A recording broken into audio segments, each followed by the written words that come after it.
Hello everyone, how are you doing today? I hope you're enjoying your Wednesday. I hope it's a fabulous week for everyone out there. I hope you've had a chance to write some good tunes or work on some amazing things this week. Today, we're going to be going over the basics of orchestration. This is going to be part of a sort of new video series I'm going to be putting on the channel where I'm going to walk you through some tips and tricks on how to write your own music, how to orchestrate out for orchestra, some general music progression tips. I'm not going to say rules. I'm going to refer to them as guidelines because really, once you get into all these and you start learning how to write music, everything's a guideline and there really is no set in stone rule. You have to write music how you want to write music. That's really the bottom line to it. But enough of that. We're going to be going over some basics of orchestration and what it is, how to use it. So I've talked about orchestration a lot in a lot of my other videos, in some of my composition walkthroughs and stuff like that. I know I mentioned it a lot specifically as well in my Imperial March walkthrough that I did way back in the beginning of the year. And I think I've probably mentioned it in every single walkthrough video since. However, it's this really big topic. It's really important to understand how to orchestrate out your music and how to orchestrate out the chords that you've chosen to use as you're writing out the song. So at the basic level, what is orchestration and how to use it? Well, when you break it down into its simplest form, orchestration is simply how you choose to spread out your chords, melody, and rhythms across all the instruments that you choose to put in your song, whether they be real instruments or synthetic instruments. And this has a super strong relationship with your melody and chord choice as well, because while you may use this chord and put it in, you may use this melody and put it in, it really boils down to how you orchestrate it out to make it sound really good. An amazing and super emotional melody will always be an amazing and super emotional melody. However, that melody will always be able to represent something, regardless of what instrument you put it on or how you write it out. The choices you make with orchestration can really actively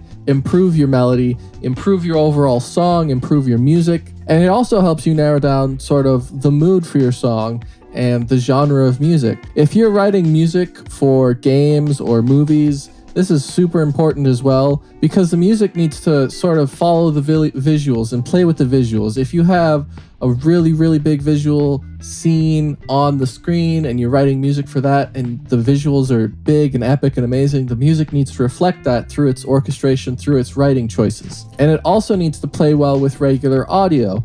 If you have a song over top of a scene where there's a lot of dialogue, a lot of character dialogue, you might not want to put in as many sort of mid-range instruments because that's where the voice is going to be sitting. So you want to learn how to play and orchestrate around dialogue and the visuals that are being put on screen. That is why how you choose to orchestrate out your music is such an important aspect of writing, and why so many composers will actively study different orchestration techniques and different writing styles, and are always focusing on learning new skills. Writing music is a never-ending process of learning, and it's really an exciting path to go down once you start getting into it. I hope all of you watching this today are having an amazing time writing music so far.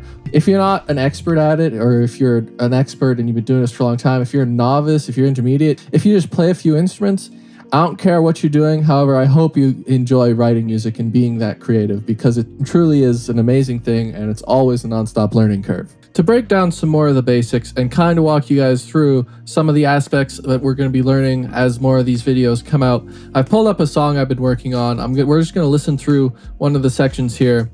And after we're done listening to the section, I'm going to break down how it's orchestrated out and what instrument choices were used and why they were used, as well as some aspects we'll be walking through in the future.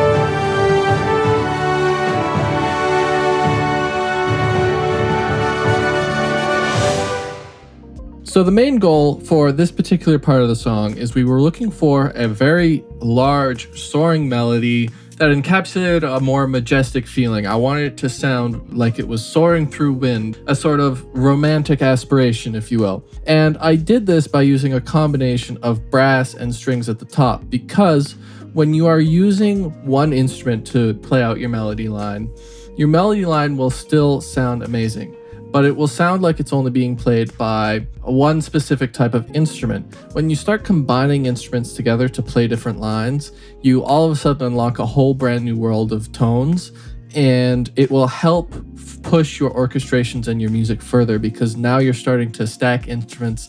It gives them more power, it gives them more detail, it gives them more emotion. Now, in terms of chord choice and chord progressions, we're going to be looking into how different chord progressions are made in some of the future videos, but writing your chords out over different octaves is also very important. As you can see here, we're really trying to push home that D chord sound. We have the D played out on pretty much every octave here for 4 octaves, and we're also using different patterns and different note placements to help push the harmony together. We have different sort of ostinato type patterns in the winds and the strings and the pianos, and we're also pushing it home in some longer sustained notes in our brass. That combined with layering with other instruments is what gives this particular part of the song its really rich full tone. Another thing to note, if you're just starting to learn orchestration, if you're just starting to learn how to write music, you're probably familiar with the term of triads, which is a basic sort of 3-note chord. Well, what we are having an example of here, and what I'm going to be elaborating on how to build in future videos, is basically a very complex 3-note triad, in the sense that we have our main 3 notes here. We have our D, our F, and our A, but we also have them spread out across many, many different octaves. This is a technique I mentioned a lot in some of my other previous composition walkthroughs, because it is extremely important in giving you that full, rich tone. It's similar to layering in terms of layering synths. When you're layering synths together in electronic music production, your whole goal is to make a new, more rich sound using the combination of 2 different sounds. And that is the exact same concept that is being used here and in a lot of other orchestrations by more composers these days as well. It's also important to learn the different tonalities of different instruments you're working with. Brass will not sound the same in any context as strings or winds, and the different timbres of these instruments and the different tones that they give out can highly influence your composition and how you write out your chords and your melody, because of the different tones that they give and the different emotions that they are more commonly associated with, and what you personally associate them with as well.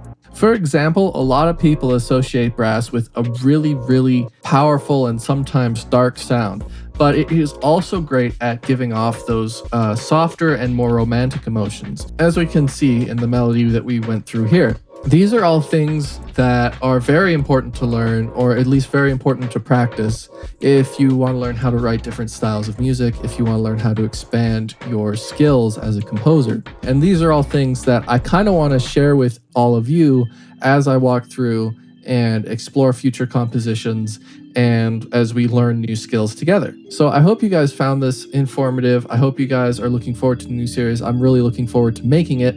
And I will see you guys next week for our next video. So enjoy the rest of your day, and adios.